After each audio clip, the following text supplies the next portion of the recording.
Hi friends, నేను మీ సాయి ప్రసన్నని. ఈరోజు మన ఛానల్లో ఒక ఇంట్రెస్టింగ్ ఇన్ఫర్మేషన్తో మేము ముందుకు వచ్చానండి. అదేంటంటే, మనం జనరల్గా సగ్గుబియ్యం యూసేజ్ చేస్తూ ఉంటాం కదండి ఇంట్లో. సో ఆ సగ్గుబియ్యం అనేది ఎలా తయారు చేస్తారు, సగ్గుబియ్యం తినడం వల్ల ఆరోగ్యానికి చాలా మంచిదండి. సో దీనివల్ల సగ్గుబియ్యం తినడం వల్ల బెనిఫిట్స్ ఏంటో తెలుసుకుందామండి. అంతకంటే ముందుగా మన ఛానల్ని ఎవరైనా ఫస్ట్ టైం చూస్తున్నట్లయితే ప్లీజ్ సబ్స్క్రైబ్ చేసుకోండి. తెలుగు రాష్ట్రాల్లో సగ్గుబియ్యం అని పిలుస్తారు. అదే ఉత్తరాదికి వెళితే వీటిని సాబుదానా అంటారు. వేసవిలో సగ్గుబియ్యాన్ని జావ కాచుకుంటే చలువ చేస్తుంది. వీటిని ఎలా తయారు చేస్తారో ఇప్పుడు తెలుసుకుందాము. సగ్గుబియ్యాన్ని ఎలా తయారు చేస్తారు? సగ్గుబియ్యాన్ని చూస్తే ఎవరో ఒక్కొక్క గింజని చేత్తో గుండ్రంగా చుట్టి చేసినట్టు ఏమాత్రం వంకలు లేకుండా ఉంటాయి. వీటిని చూస్తే ప్రతి ఒక్కరికి తెల్లని ముత్యాల్లా గుర్తొస్తాయి. వేసవి వచ్చిందంటే చలువ చేసే ఆహారాల కోసం ప్రజలు వెతుకుతూ ఉంటారు. అలాంటి వాటిల్లో సగ్గుబియ్యం ఒకటి. సగ్గుబియ్యం జావను తాగటం వల్ల శరీరానికి చలవ చేస్తుంది. సగ్గుబియ్యంతో అనేక రకాల వంటలు వండవచ్చు.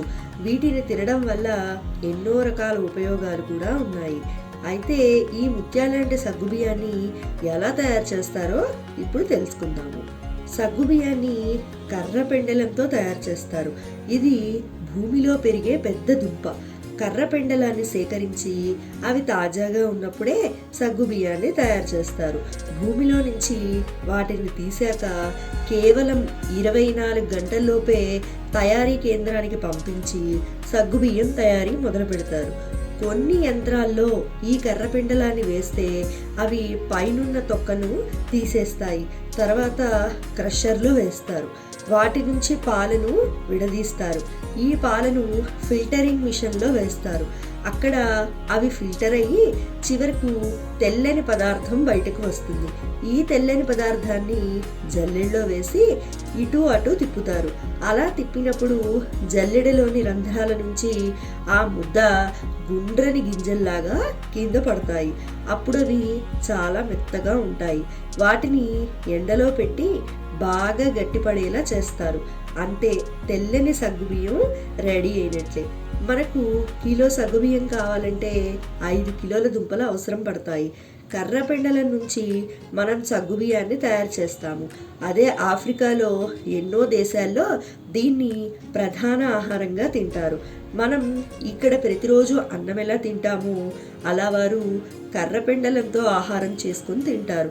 దాన్ని మెత్తని జావలా వండుకుంటారు. ఈ కర్రపెండలాన్ని అక్కడ భూముల్లో ఎక్కువగా పెంచుతారు. ఆఫ్రికాలో కర్రపెండలం అనేది పేదవాడి భోజనం.